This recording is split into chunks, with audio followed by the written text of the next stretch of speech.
Good morning दोस्तों, स्वागत है आप लोगों का अपने YouTube चैनल एडी स्मार्ट क्लासेस में।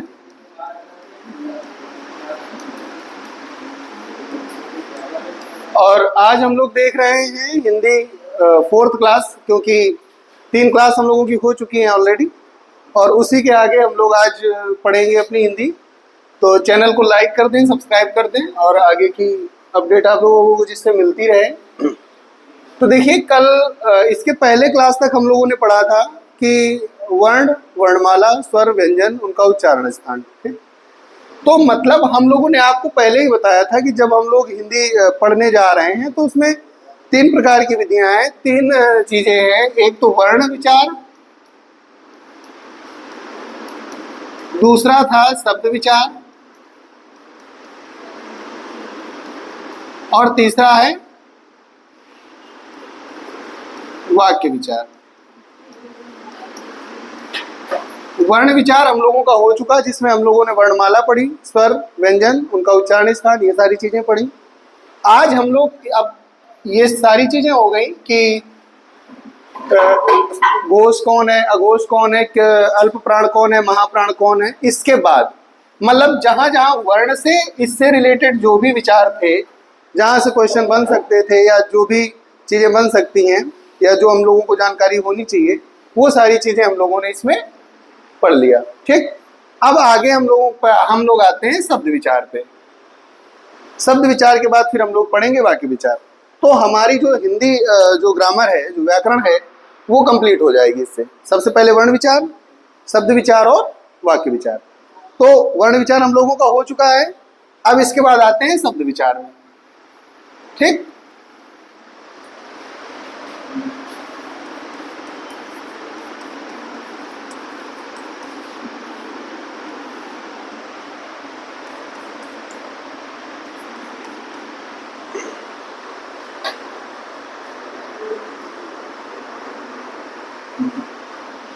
तो देखो, शब्द अगर बात करें तो शब्द क्या है कि जो हमारे वर्णों का जो समूह है वो क्या कहलाता है? शब्द कहलाता है। वर्णों का समूह ही तो शब्द होता है। अब यही शब्द 2 प्रकार के हो जाते हैं। कैसे? एक सार्थक शब्द हो जाता है और दूसरा निरर्थक शब्द हो जाता है। तो ये शब्द हमारे कितने प्रकार के हो गए?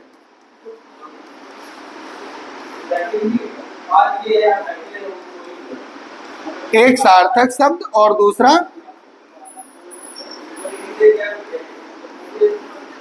निरर्थक शब्द।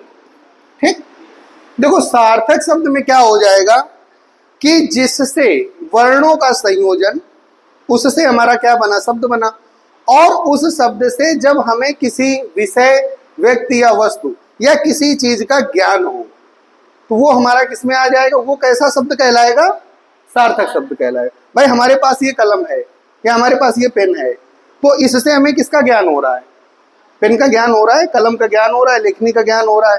तो मतलब इसको हम कलम बोले, पेन बोले या लेखनी बोले, तो ये एक सार्थक शब्द समूह हुआ।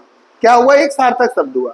ठीक, अब जैसे आपने किसी को बातचीत करते सुना होगा तो निरर्थक शब्दों का भी प्रयोग काफी कर दिया जाता है। बोले खाना वाना हो गया, बोलते हैं ना। तो खाना हमारा क्या है? खाना तो हमारा सार्थक शब्द हुआ।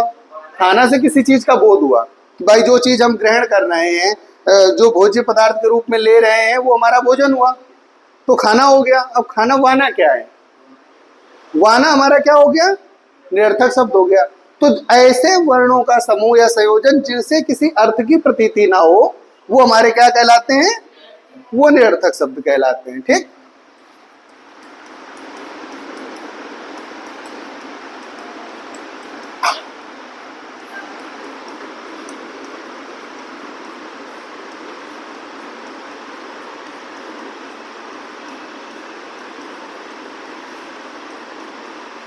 जिससे अर्थ की प्रतीति हो। ठीक, या अर्थ द्योतित हो, या जिससे हमें अर्थ का ज्ञान मिले, जिससे हम अर्थ को ग्रहण कर पाए, वो हमारा क्या हो जाएगा? सार्थक शब्द हो जाएगा। जैसे कुछ भी लिख सकते हो।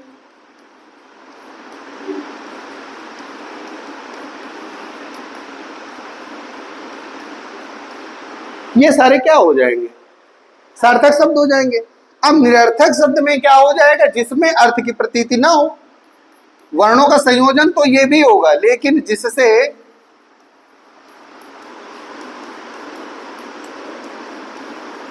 अर्थ की प्रतीति ना हो।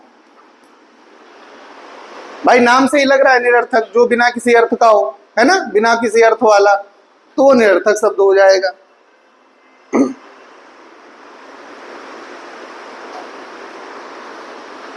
तो जैसे खाना वाना, है ना, इसके बाद दूध वूध ऐसे बोल देते हैं ना, या तो ऐसे करके ये सब हमारे क्या हो जाएंगे?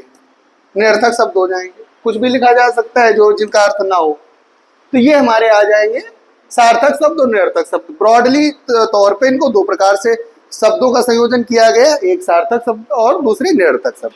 अब देखो शब्द और पद, एक चीज आती है शब्द और एक वर्ण आता है, एक शब्द आता है पद। तो इनमें अंतर क्या है शब्द में और पद में? तो देखिए शब्द और पद में अंतर ये है कि जब, ध्यान से सुनना, जब ये जो शब्द हैं, जब यही शब्द अगर वाक्य में प्रयुक्त किए जाते हैं, कौन वाले शब्द? जब यही सार्थक शब्द का संयोजन कर दिया जाता है, एक वाक्य बना दिया जाता है, तब यही शब्द जो वाक्य में प्रयुक्त हो रहे होते हैं वो क्या कहलाते हैं? पद कहलाते हैं। लेकिन जब वही पद से मतलब वही वाक्य से शब्द अलग अलग कर दिए जाते हैं तो वो फिर पद नहीं कहलाते, वो क्या कहलाते हैं? शब्द कहलाते हैं। जैसे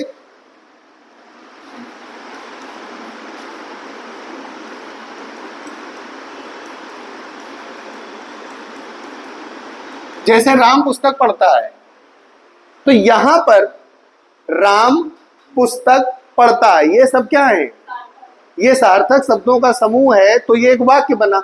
यहां पर राम भी पद है, राम क्या है? पद है। पुस्तक भी क्या है? पढ़ता है, ये भी क्या है? पद है। अब वो फिर आगे चल के अलग कर देंगे कि कौन करता है, कौन कर्म है, कौन क्रिया है ना, लेकिन ये सब पद कहलाएंगे।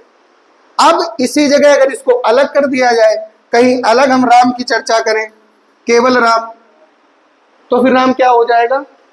शब्द हो जाएगा। फिर राम क्या है? फिर राम केवल शब्द है।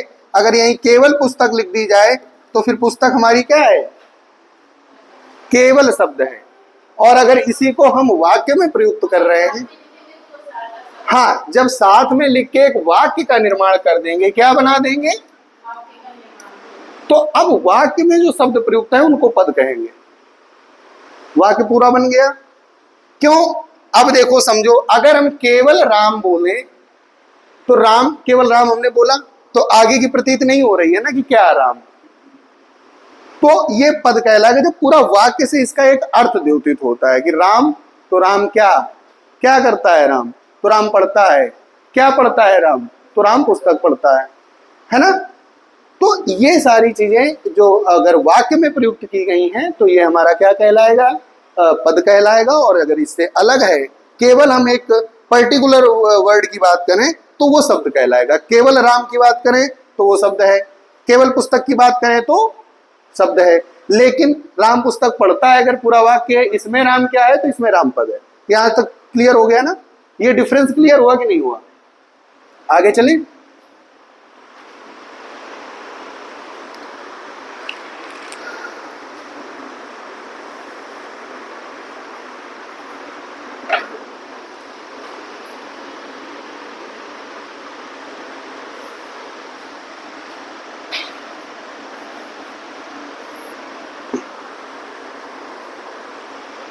देखो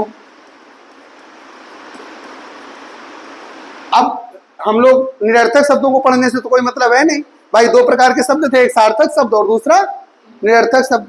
तो सार्थक शब्दों का अब हम वर्गीकरण पढ़ेंगे। किसका? ना समझ में आया तो बेटा पूछ लेना, क्योंकि क्वेश्चन ऐसे ही बनेंगे। कैसे? जब हम इनके भेद, उपभेद और प्रभेद पढ़ेंगे। सॉरी, ऐसे देखो, सार्थक शब्दों का वर्गीकरण, ठीक।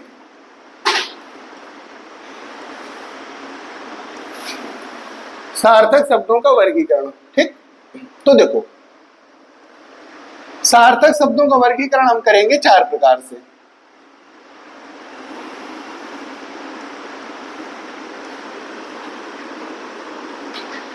सबसे पहले तो अर्थ के आधार पर। किसके आधार पर?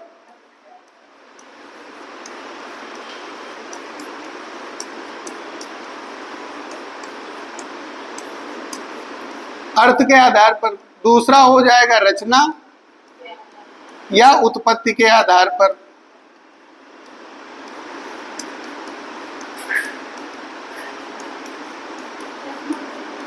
देखो रचना या उत्पत्ति बात एक ही है, कैसे उसकी रचना हुई और कैसे, हाँ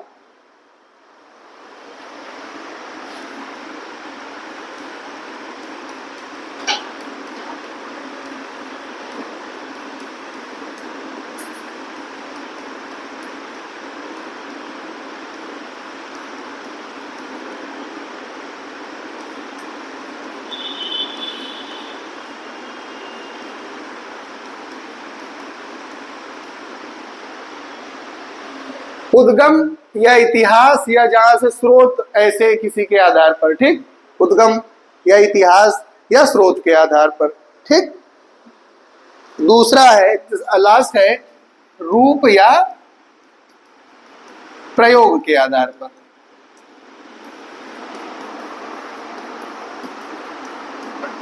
रूप या प्रयोग के आधार पर। ठीक, तो अब इसको देख लेते हैं। सबसे पहले देखो हम लोगों का है क्या है, बोल के बताओ। अर्थ के आधार पर है ना, अर्थ के आधार पर।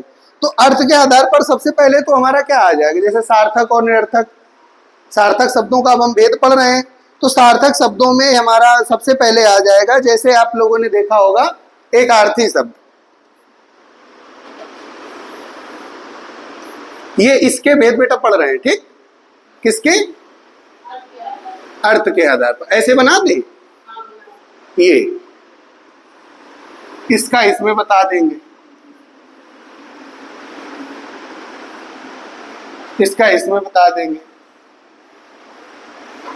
इसका इसमें बता देंगे। ठीक, देखो अर्थ के आधार पर हमारा हो जाएगा, सबसे पहले हम पढ़ेंगे एकार्थी शब्द। एकार्थी का मतलब ऐसा शब्द जिसका, ऐसे कई शब्द जिनका एक ही अर्थ हो रहा होगा, है ना, वो एकार्थी शब्द कहलाएंगे। दूसरा हो गया अनेकार्थी शब्द। इनसे क्वेश्चन आते हैं कि नहीं आते हैं, बताओ। अनेकार्थी शब्द हो गए भाई। तो एकार्थी में हम बता रहे हैं कि जैसे शब्द, कई शब्दों का एक ही अर्थ होता है ना। अनेकार्थी में एक शब्द के कई अर्थ हो जाते हैं, है ना। जैसे अंक माने गोद भी होता है ना। अंक माने आपका ये संख्या भी होती है, तो ऐसे करके हो जाएगा। ठीक, अनेकार्थी शब्द हो गया। अच्छा, अब जैसे अंक में हमने बताया, आपको तो गिनती का भी अंक होता है उसी का अर्थ, और अंक माने गोद भी हो जाता है ना। ऐसे ही देखो, इसी में आपके आ जाएंगे विलोम शब्द। कौन आ जाएगा? विलोम शब्द। इनसे भी क्वेश्चन आते हैं। पर्यायवाची, ये सब किसके आधार पर है? अर्थ के आधार पर, क्योंकि विलोम का भी अर्थ है ना, कोई शब्द है उसका जो अपोजिट अर्थ है वही विलोम है जो, तो ये पर्यायवाची, ये भी इसमें आ जाएगा। पर्यायवाची शब्द, ये सब हमारे आ जाएंगे अर्थ के आधार पर। ठीक, और यहां पर शब्द युग्म और वाक्यांश के लिए एक शब्द।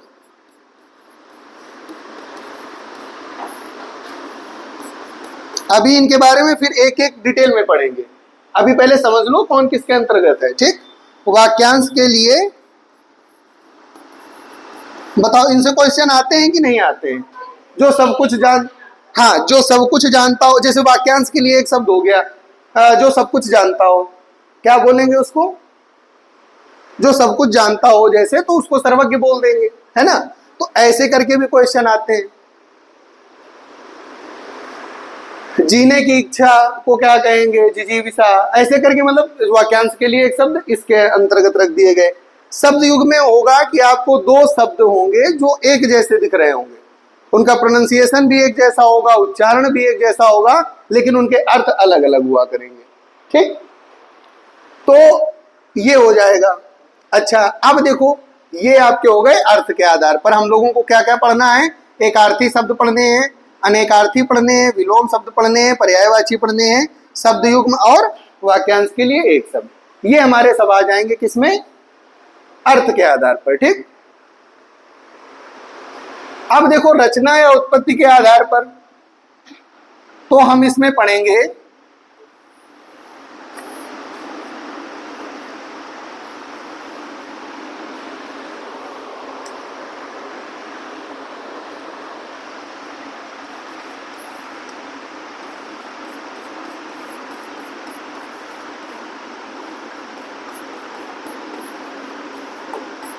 देखो रूढ़ शब्द हो गए, कुछ यौगिक शब्द हो गए, कुछ योग रूढ़ हो गए। मतलब कुछ ऐसे शब्द जो रूढ़ हैं, मतलब जो जैसे यथावत प्रयुक्त होते थे उनका वैसे ही हम प्रयोग कर रहे हैं आज भी, तो वो हमारे क्या हो गए? रूढ़ शब्द। कुछ यौगिक शब्द हैं जो मिलके बने हैं, जो यौगिक हैं, और कुछ ऐसे हैं जिनमें योग, यौगिक और रूढ़ दोनों शब्दों का संयोजन है, वो हमारे क्या कहलाए जाएंगे? योग रूढ़। तो इस प्रकार के जो रचना की या उत्पत्ति के आधार पर है, तो वो हम ये तीन प्रकार के शब्दों को पढ़ेंगे। क्वेश्चन आ जाता है कि भाई ये वाला शब्द कैसा है, यौगिक है या रूढ़ है या योग रूढ़ है ना? तो ये आंसर इनमें देख लेंगे हम लोग। अच्छा, उद्गम, इतिहास या स्रोत के आधार पर तो देखो इसमें हमारे कौन कौन से आ जाएंगे?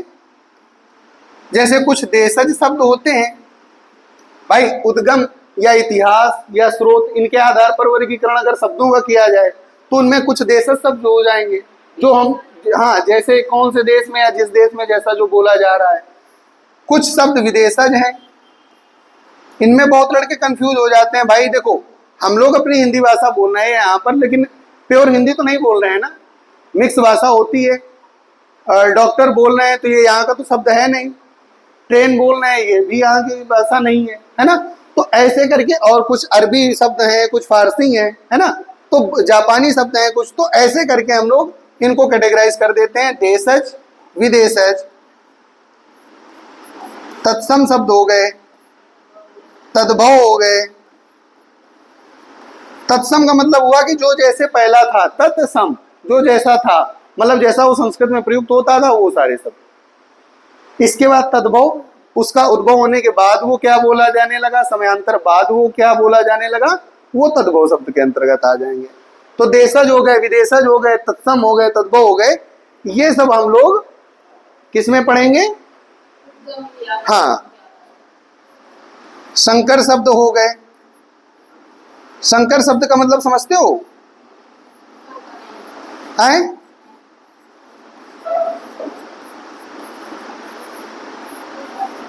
देखो ये आपकी कौन सी सा है? गंतव्य सा है ना, ये वाली सा है। अब देखो यहां पर ये संकर लिखा हो और एक ये संकर लिखा हो, तो ये तो भगवान शंकर के लिए प्रयुक्त हो जाएगा। लेकिन ये शंकर का मतलब होता है मिश्रित, संकर शब्द, मिश्रित शब्द। ठीक, मतलब देशज विदेशज इनसे जो मिलके बने, तो ये संकर शब्द हो जाएंगे।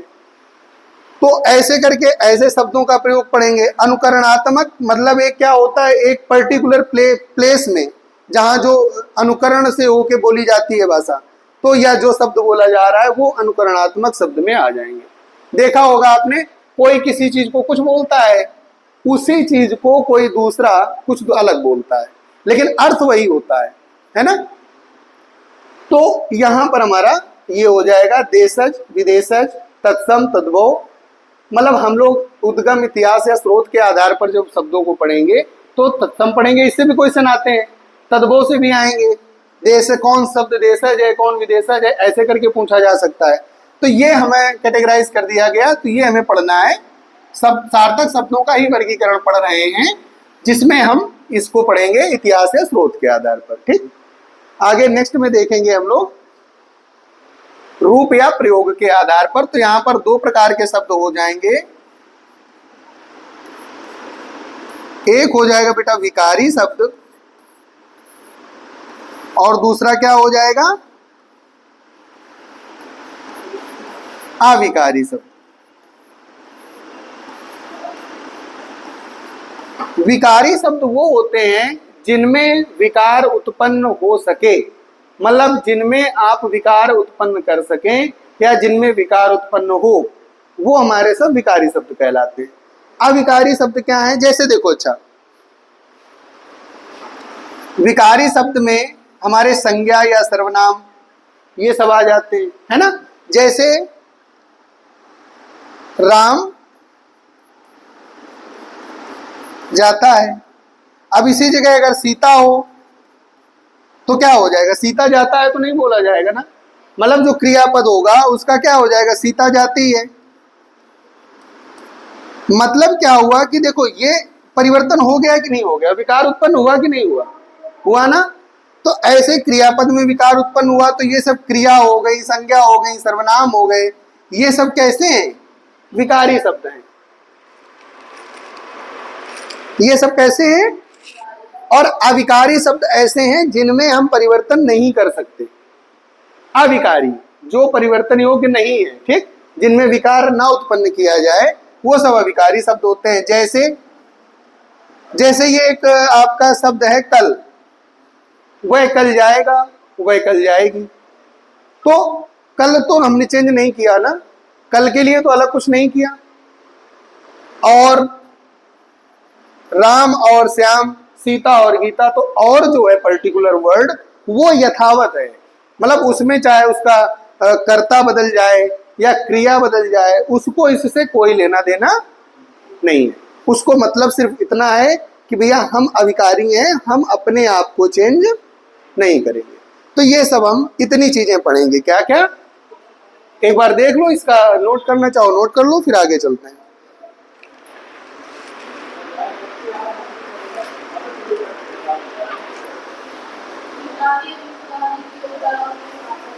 विकारी बेटा वो शब्द होते हैं जिन पर विकार उत्पन्न किया जा सके या जो विकार योग्य हैं, वो सब हमारे क्या कहलाते हैं? विकारी शब्द कहलाते हैं। अविकारी में हमारे जिनमें परिवर्तन ना हो, जिन शब्दों में परिवर्तन हो ही ना, जिन शब्दों में किसी भी प्रकार का चेंजमेंट परिवर्तन ना किया जा सके, ऐसे शब्द हमारे अविकारी शब्द कहलाते हैं। अभी इसमें आएगा कौन कौन से होते हैं, अव्यय होते हैं, ठीक, क्रिया विशेषण होते हैं, ये सब किसमें आ जाते हैं? अविकारी शब्दों में आते हैं। आगे चलें।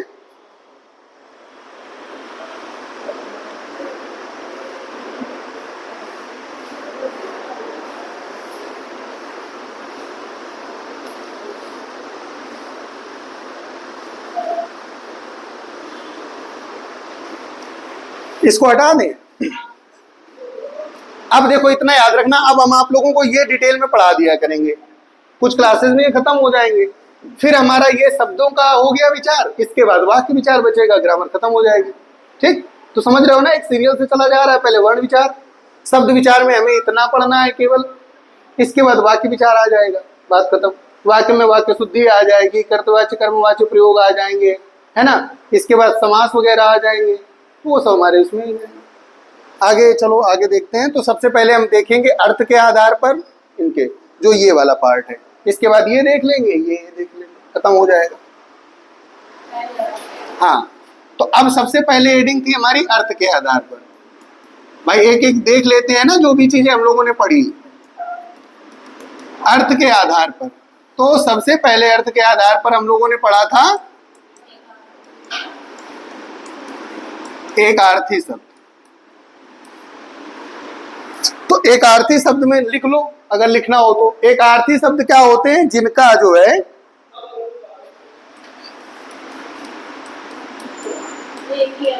हाँ,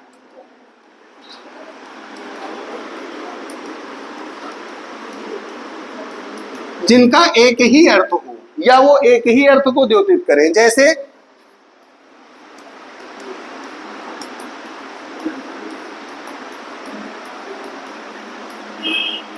जैसे पुस्तक है, नदी है, नदी आप नदी को ही तो बोलोगे या और किसी चीज को नदी बोल दिया जाएगा? अब नदियों के नाम अलग हो सकते हैं लेकिन है तो वो नदी ही ना। तो नदी हो गया, पुस्तक हो गई, सड़क हो गई, ठीक, ये सब क्या है? एक अर्थी शब्द है। ये शब्द ऐसे हैं जो एक ही अर्थ को क्या करते हैं? एक ही अर्थ को बताते हैं, एक ही अर्थ को प्रकाशित करते हैं, ठीक।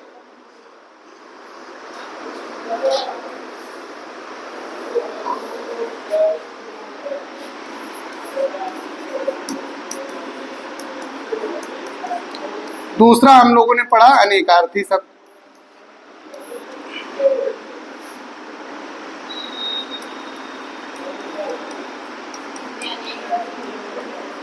हाँ, वे शब्द जिनसे अनेक अर्थ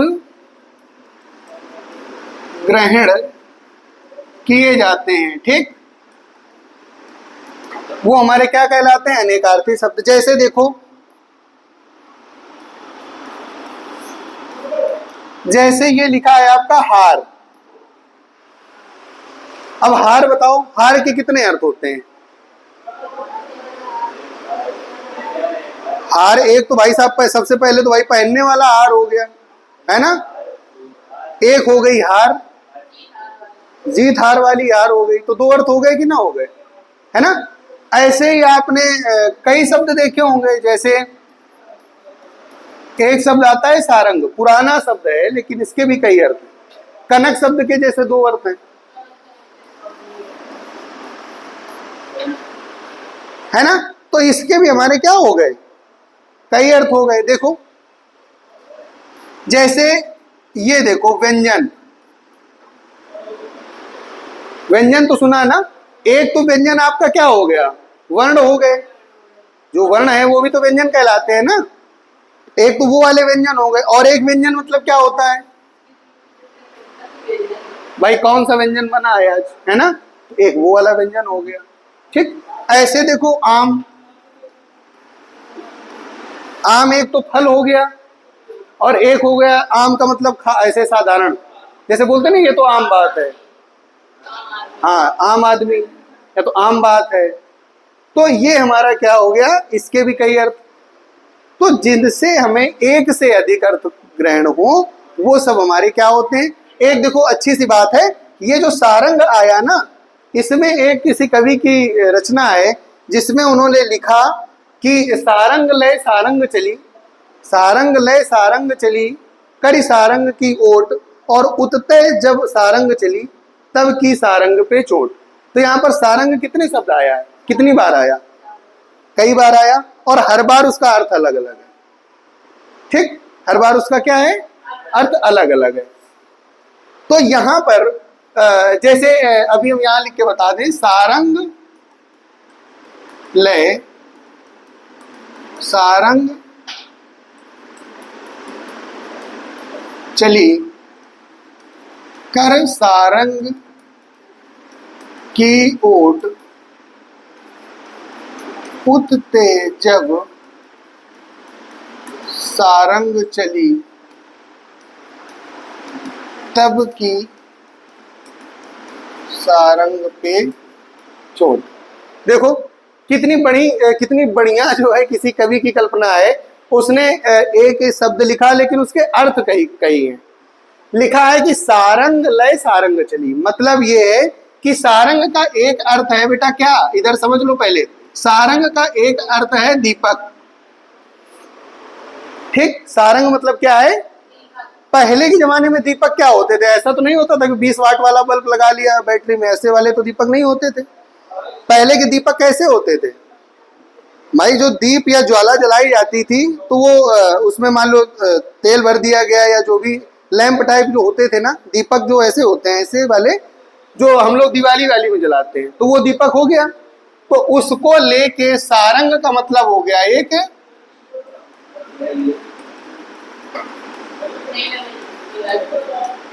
तो कोई एक नई नवेली दुल्हन है, वो उस दीपक को लेके चली, उस दीप को लेके चली।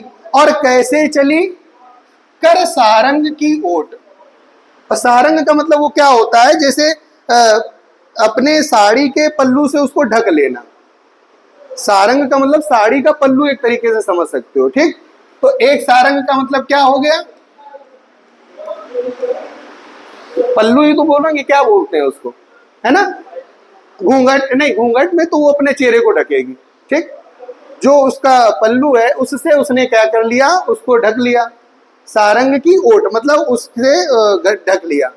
अब उतते जब सारंग चली, लेकिन दूसरी ओर से क्या चली, इधर समझो दूसरी ओर से क्या चली।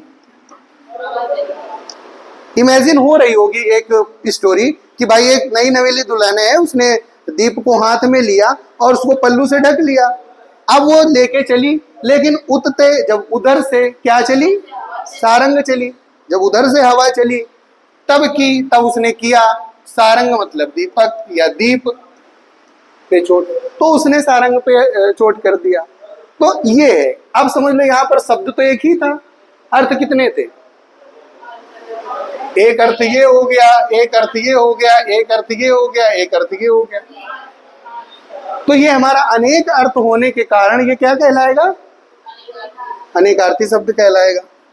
ये किसी ने सुना था, दो किसी ने सुन रखा था। हाँ अच्छा, कनक कनक वाले में है कौन सा, वो कौन सा है, कनक कनक ते सौगुनी, इसमें कौन सा वो है अलंकार है बेटा, यमक अलंकार है इसमें।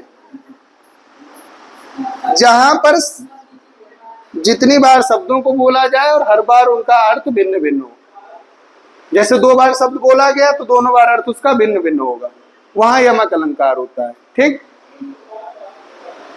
और अगर केवल एक बार अर्थ शब्द बोला जाए और उसका अर्थ कई हो तो वहां पर श्लेष अलंकार होता है, ठीक। जब अलंकार पढ़ाएंगे तो समझा देंगे अच्छे से, इसको हटा देंगे, नोट करना है। तो देखो कुछ अनेकार्थक शब्द बता दें यहीं पे, देखो जैसे अंक, अंक माने क्या हुआ, नंबर 1 तो गिनती का अंक हो गया। इसी का एक अर्थ होता है गोद, है ना, उन्होंने उसको अंक में ले लिया, मतलब गोद भी होता है, ठीक। एक अर्थ इसका भाग्य भी होता है, एक अर्थ इसका चिन्ह भी होता है। हम कल क्या करेंगे, कल इसकी एक पीपीटी से पढ़ा देंगे इसको, मतलब जितने अनेकार्थी मेन शब्द हैं उनकी एक या तो पीडीएफ बनवा देंगे या तो पीपीटी, तो उससे बता दिया करेंगे, तो लिखने वाला समय बच जाएगा, उससे जल्दी भी हो जाएगा, आप लोगों को समझ में ज्यादा आसानी से आ जाएगा, ठीक।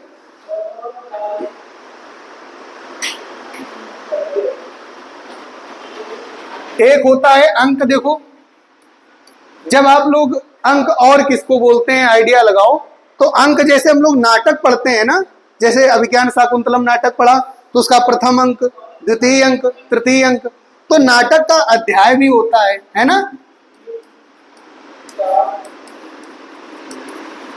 नाटक का अध्याय भी हम इसको क्या बोलते हैं, अंक बोलते हैं, ठीक। और रूपकों में से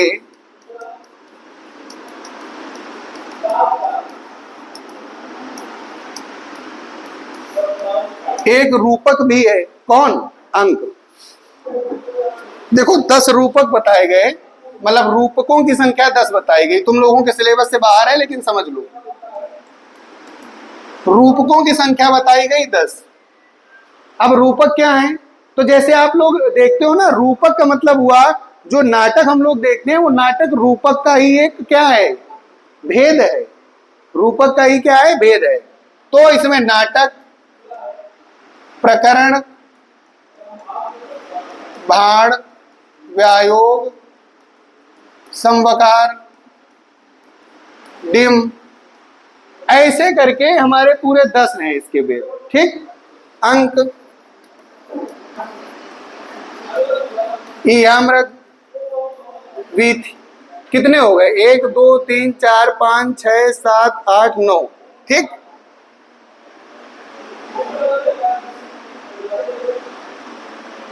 तो ऐसे करके ये जो हमारे और एक है, तो रूपकों की संख्या में ये हमारा अंक आ जाता है। ठीक, नाटकम सप्तकर्णम बाणम व्यायो संवकारिणीमा, ठीक, मृगांक भी मृग अंक भी थी।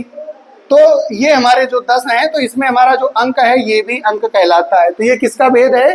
रूपक का भेद है। ठीक, तो ऐसे करके इसके अर्थ बताओ कितने हो गए? कई सारे अर्थ हो गए ना। और एक दो देख लेते हैं। स्थान भी होता है इसका अर्थ, और देह भी होता है। मान लो तुम्हारे में क्वेश्चन आ जाए कि स्थान, इसके लिए प्रयुक्त शब्द है स्थान, तो बताओ कभी दिमाग जाएगा? सॉरी, स्थान या देह? अब बताओ अगर स्थान दे दिया जाए कि इसके लिए प्रयुक्त सार्थक शब्द कौन सा है, तो अंक जब आप पढ़े नहीं होगे तो पता ही नहीं होगा कि भाई अंक भी बोलते हैं इसको, है ना। हाँ, देह हो गया, देह के लिए भी अंक प्रयुक्त होता है। रूपकों में से एक रूपक भी है, तो भी उसको भी अंक बोलते हैं। ठीक, 10 रूपक जो बताए गए, तो उसमें ये सब बताए गए, नाटक, प्रकरण, बाण, संवकारिणीम। ठीक, तो ये सब हमारा अंक हो गया, ये भी रूपक है। तो ऐसे करके इसके इतने अर्थ हो गए। लग रहा था कि केवल एक ही अर्थ होगा, देख लो अनेकार्थक में कितने कितने अर्थ हैं। एक बार बोल लो सारे लोग।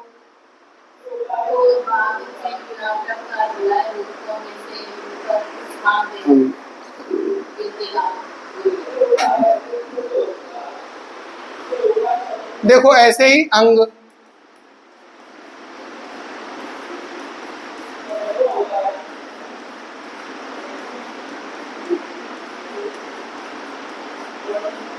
शरीर को भी अंग बोलते हैं। ठीक, मतलब अंग का जो एक अर्थ है वो शरीर भी है।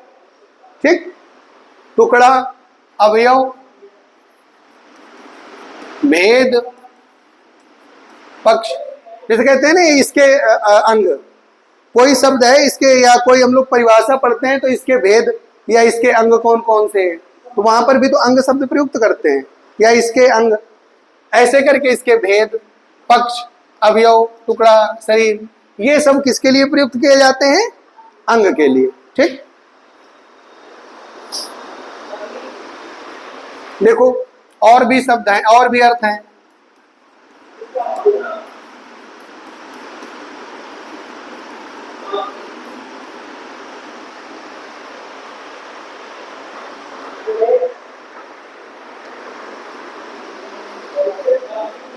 देखो, भाग को भी अंग बोलते हैं। ठीक, सहायक को भी अंग बोलते हैं। लोग कह नहीं देते ये हमारा दायां अंग है, भाई मुहावरों में या वैसे नहीं प्रयुक्त कर देते, बोले ये तो हमारा दायां हाथ है या दायां अंग है ना। तो क्या हो गया? सहायक है, बहुत खास, बहुत ज्यादा सहायक है, तो सहायक शब्द भी हो गया, भाग हो गया, हिस्सा हो गया। तो समझ लो अनेकार्थक में कितने आ गए। इनमें से कौन पता था, क्या कौन सा इसका अर्थ पता था अंग का? बस इतना पता होगा। इसके बाद शरीर पता होगा, अंग का मतलब टुकड़ा भी है, अवयव भी है। ठीक, तो इसके लिए आगे हम लोग जो पढ़ेंगे, मतलब कल जो पढ़ेंगे, तो उसमें हमें एक इसकी पीडीएफ बनवा लेंगे, तो जितने होंगे उनका डिस्क्राइब कर देंगे कि ऐसा ऐसा इनको ये बोला जाता है। हम लोग सबसे पहले एकार्थी पढ़े, अनेकार्थी पढ़े, अब इसके आगे आएंगे विलोम।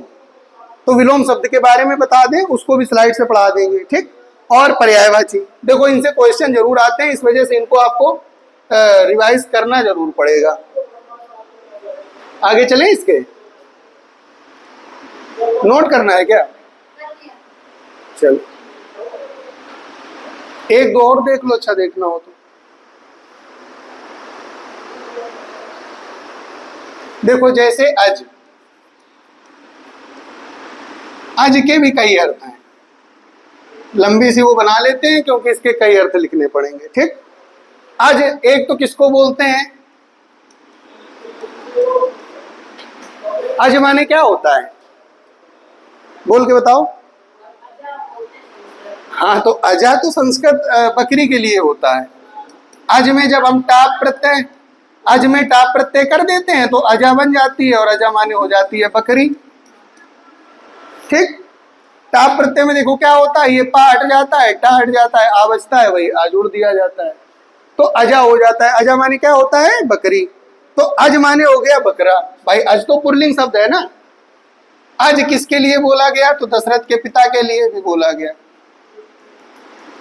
अज माने कौन, दशरथ के पिता का भी नाम क्या था, अज था। ठीक, अज माने होता है अजन्मा, जिसका जन्म ना हुआ हो। आज वो बोलेंगे ब्रह्मा को भी, आज बोलेंगे शिव को भी। ठीक, तो आप समझ सकते हो कितने अर्थ हैं इसके।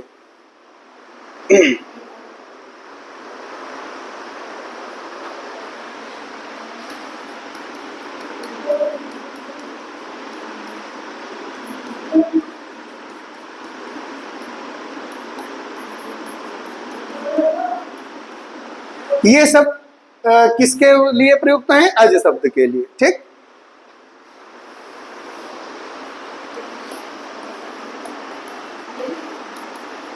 तो देखो अब यहां पर शब्द एक ही है अज, और उसके अर्थ कितने हो गए, एक तो अज माने बकरा हो गया, एक दशरथ के पिता हो गए, एक अजन्मा हो गया, ब्रह्मा भी बोला गया, शिव को भी बोला गया, जीव को भी बोला गया, आत्मा को भी बोला गया और कामदेव को भी बोला गया। तो मतलब ये है कि अगर आ जाए कि भाई शिव के लिए प्रयुक्त शब्द है अज, या मेष राशि में भी अज बना होता है। ठीक, जीव शब्द है, जीव के लिए भी अज आया, आत्मा के लिए भी आया और कामदेव के लिए भी क्या बोला गया, अज। अजन्मा उसके लिए भी अज बोला गया। ठीक,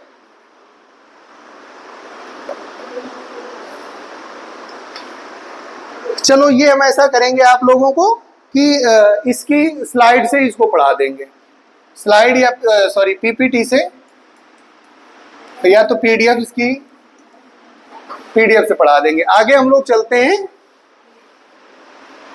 विलोम शब्द।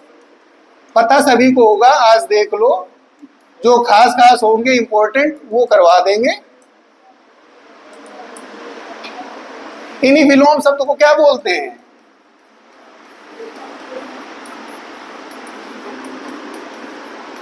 विपरीतार्थक शब्द बोला जाता है ना।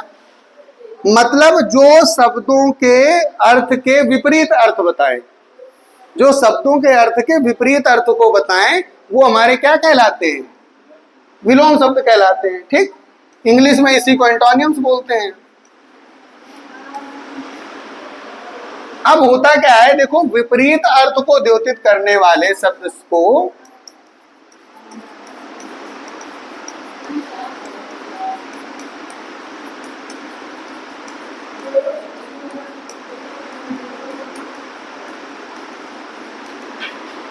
शब्द क्या कहलाते हैं, विलोम या विपरीतार्थक। देखो इसकी परिभाषा कभी नहीं पूछी जाएगी, लेकिन विपरीतार्थक शब्द जरूर पूछे जाएंगे।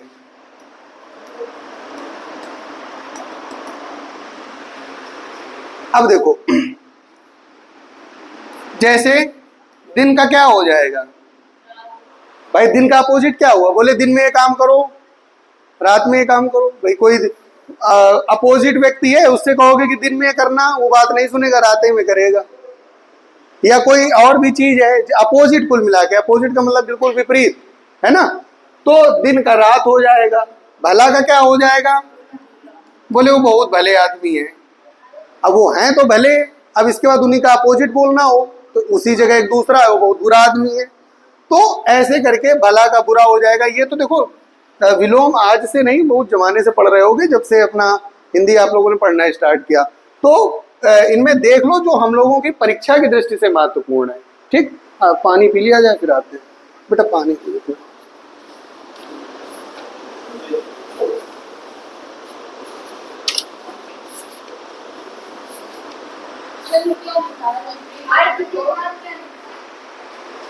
अर्थ को द्योतित करने वाले, अर्थ को बताने वाले, द्योतित करना, ऐसे लिखा है द्योतित। द्योतित का मतलब बताना, बताने वाले। द्योतित, द्योतित करने वाले, बताने वाले।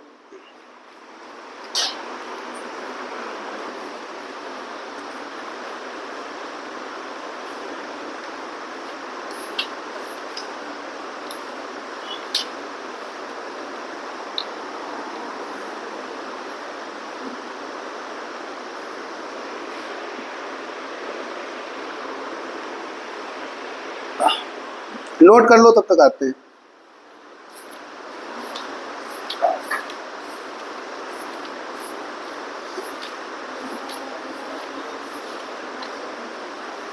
तो इसका अर्थ हो गया द्योतित करना, ठीक, बताना।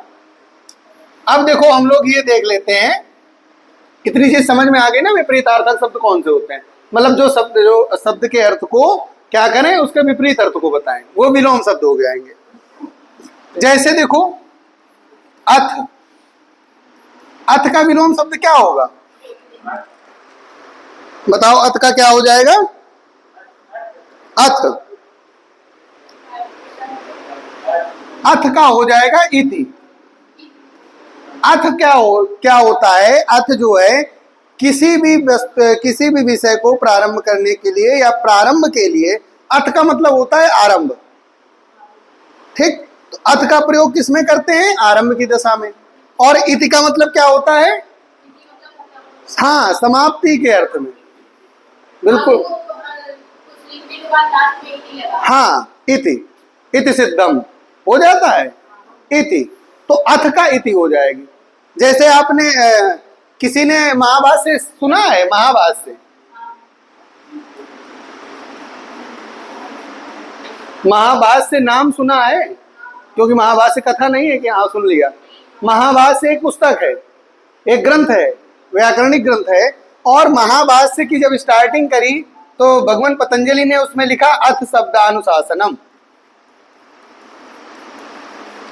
तो बेटा हुआ क्या कि जब हम प्रारंभ उन्होंने किया तो देखो अथ शब्द से किया है ना, और लास्ट में जब कोई इसी ग्रंथ का वो करते हैं तो उसमें इति लगा दिया गया, इति। तो अथ का प्रारंभ हो गया, इत का अर्थ समाप्ति के अर्थ में होता है। तो प्रारंभ की दृष्टि से प्रारंभ के अर्थ में अथ का प्रयोग करते हैं आरंभ के अर्थ में, और समाप्ति के अर्थ में इति का प्रयोग करते हैं। तो ये चीज समझ में आई, अथ का क्या हो जाएगा, इति, ठीक।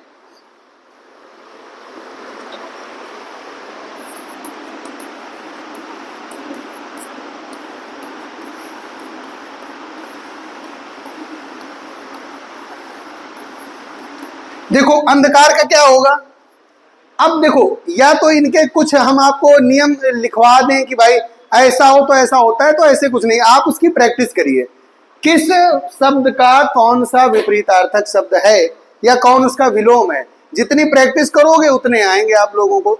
अब अथ का इति है, इसका कोई परिभाषा या इसका कोई नियम तो नहीं होगा ना। अथ प्रारंभ, हाँ इतना बता सकते हैं कि भाई आरंभ की दशा के लिए हम अथ का प्रयोग करेंगे और समाप्ति के अर्थ में हम इति का प्रयोग करेंगे। तो आरंभ की स्थिति के लिए आरंभ की दशा में हम, और इसका समाप्ति की दशा में, तो आरंभ और समाप्ति की दशा में हम इनका प्रयोग करेंगे। तो ऐसे करके डिटेल कर देंगे। लेकिन अब कह दो कि अथ और इति क्यों हुआ, इसका क्या लॉजिक है या क्या नियम है, तो ऐसा कोई नियम तो नहीं होगा ना इसके लिए। जो चीज है, अंधकार का क्या हो जाएगा भाई, अंधकार है और प्रकाश, अंधकार का क्या हो जाएगा, प्रकाश हो जाएगा, ठीक। अकाल का क्या हो जाएगा, देखो प्रकाश या आलोक भी बोल सकते हैं। आलोक माने क्या होता है, क्योंकि ये दोनों समानार्थक शब्द हैं, एकार्थी, अनेकार्थी और समानार्थक। समानार्थक पहले तो ऐसे समझ लो, जो हम लोगों ने पहले अपने में पढ़ा अर्थ के आधार पर, सबसे पहले एकार्थी पढ़ा,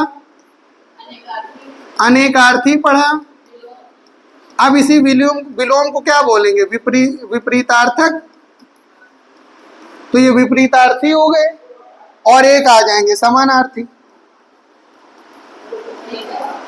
समानार्थी मतलब एक जैसा, जिनको हम, वही हमने ये ना लिखवा के आप लोगों को ये लिखवा दिया था पर्यायवाची, यहां पर विपरीतार्थक ना लिखवा के आपको लिखवा दिया था विलोम। तो देखो सब अर्थ, हाँ सब हैं, तो अर्थ के आधार पर इनको कैटेगराइज किया गया है ना, विपरीतार्थी, समानार्थी, जिनमें समान अर्थ हो। तो ऐसे ही जो प्रकाश है उसका समानार्थी क्या है? आलोक। तो आलोक और प्रकाश दोनों समानार्थी हैं, और ये किसके विपरीतार्थक हैं? तो अंधकार के। अकाल का क्या हो जाएगा? सुकाल। अधम का क्या हो जाएगा? उत्तम। ठीक। अब देखो, हाँ ये हो सकता है कि विलोम, ये जो हमारे विपरीतार्थक शब्द हैं, इनको बनाते समय हम उपसर्गों का प्रयोग कर देते हैं तो उससे विलोम बन जाते हैं। ठीक है, उपसर्गों के प्रयोग से भी विलोम बनाया जा सकता है। जैसे देखो, ये अकाल है तो इसमें आ उपसर्ग लगा है, अब इसी में हमने सु उपसर्ग लगा दिया तो ये सुकाल बन गया। ठीक। उन्नति का देखा होगा आपने, अवनति हो जाता है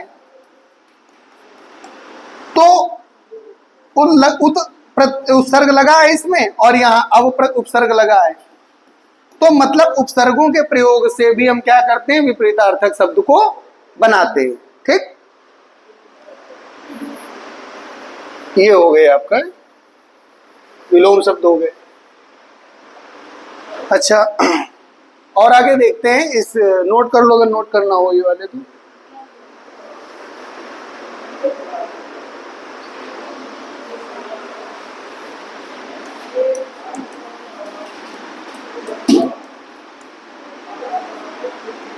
अध्यवसाय, अध्ययन के लिए, अध्यवसाय अध्ययन के लिए रहता है तो अनध्यवसाय हो जाएगा। मतलब देखो, आ और अन उपसर्ग ही तो केवल लगा, बाकी तो सब वही है ना, और हमने इसका क्या बना दिया? हाँ, विपरीत कर दिया इसको। अर्पण है, अर्पण का क्या हो जाएगा? ग्रहण। उन्होंने वो चीज अर्पण कर दी, वो चीज ग्रहण कर ली, तो ये दोनों अपोजिट हो गए या विपरीत हो गए। ठीक।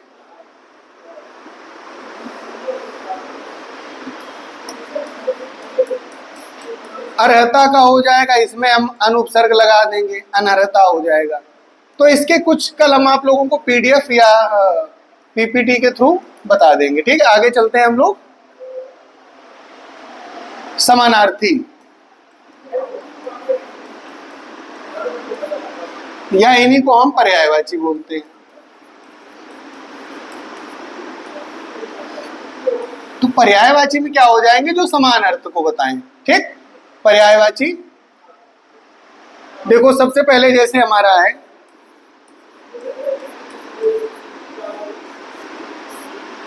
सांप या नाग, यहां पर कर लो। तो अब यह कमल, देखो आगे आगे आएगा कमल।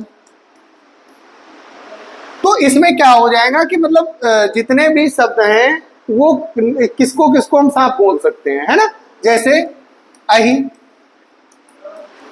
विष,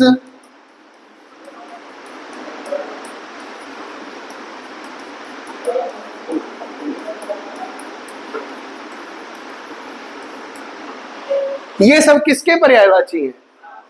ये सब इसके हैं, है ना। लाइट चली गई, लाइट तो बहुत जा रही है आजकल।